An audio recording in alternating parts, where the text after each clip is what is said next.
أعوذ بالله من الشيطان الرجيم. بسم الله الرحمن الرحيم. رب اشرح لي صدري ويسر لي أمري واحلل عقدة من لساني يفقه قولي. ربي يسر ولا تعسر وتمم بالخير. اللهم لا سهل إلا ما جعلته سهلا وأنت تجعل الحزن إذا شئت سهلا. اللهم انفعنا بما علمتنا وعلمنا ما ينفعنا وزدنا علما. آمین یا رب العالمین۔ آج ہم انشاءاللہ اللہ کی خاص فضل و کرم سے، اس کی خاص رحمت اور توفیق سے سورۃ المدثر کی آیت نمبر 8 سے آنورڈ اپنا سبق شروع کریں گے اور آیات کو سمجھنے کی کوشش کریں گے۔ سب سے پہلے ہم اسی کے حمد اور اسی کا شکر اور اسی کی تعریف کرتے ہیں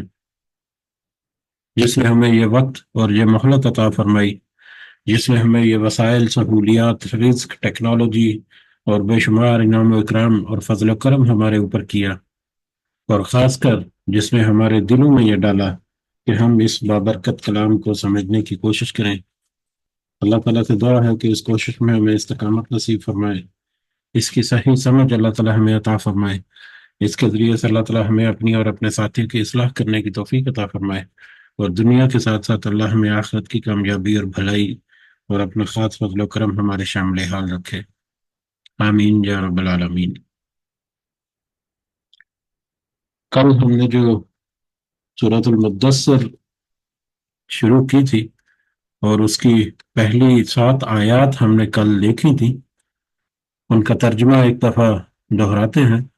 جس میں اللہ تعالیٰ نے فرمایا: اے کپڑا اوڑھنے والے، اے مدثر، کھڑا ہو جا اور آگاہ کر دے اور اپنے رب کی بڑائیاں بیان کر، اپنے کپڑوں کو پاک رکھ، ناپاکی کو چھوڑ دے اور احسان کر کے زیادہ لینے کی خواہش نہ کر، اور اپنے رب کی راہ میں صبر کر۔ یہ تمہیدی آیات یا ابتدائی آیات جو سورۃ المدثر کی،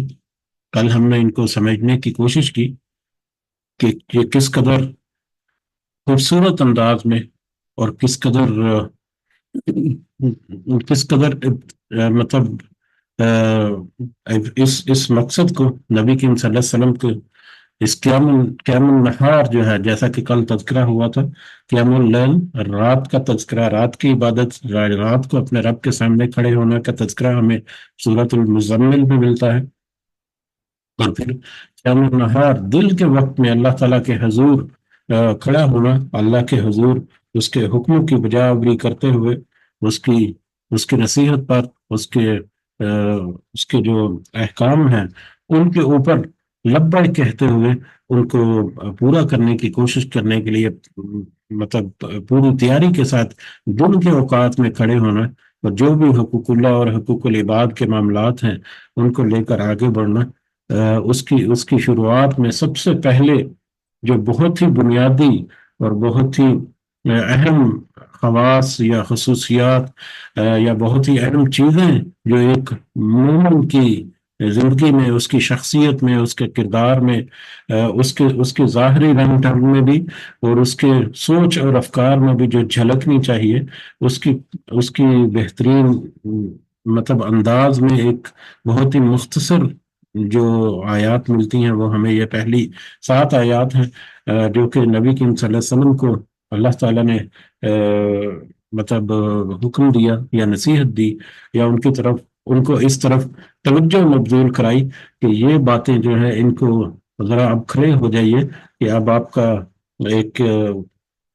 جو آپ کے اوپر جو ذمہ داری ڈالی گئی ہے اس کو پریکٹیکلی، اس ذمہ داری کو نبھانے کا وقت جو ہے وہ آن پہنچا ہے، تو لہٰذا آپ یہ ابتدائی جو احتیاطی تدابیر ہیں ان کو آپ ضرور مد نظر رکھیں، جو کہ آپ صلی اللہ علیہ وسلم کی ذات مبارک میں نبوت کے ظاہر ہونے سے پہلے بھی اس طرح کے کوئی ایسے معاملات نہیں تھے، جو اس کے باوجود اس کو مزید نکھار کر، اس کو مزید فائن ٹون کر کے، یا اس کے اوپر مزید فوکس کر کے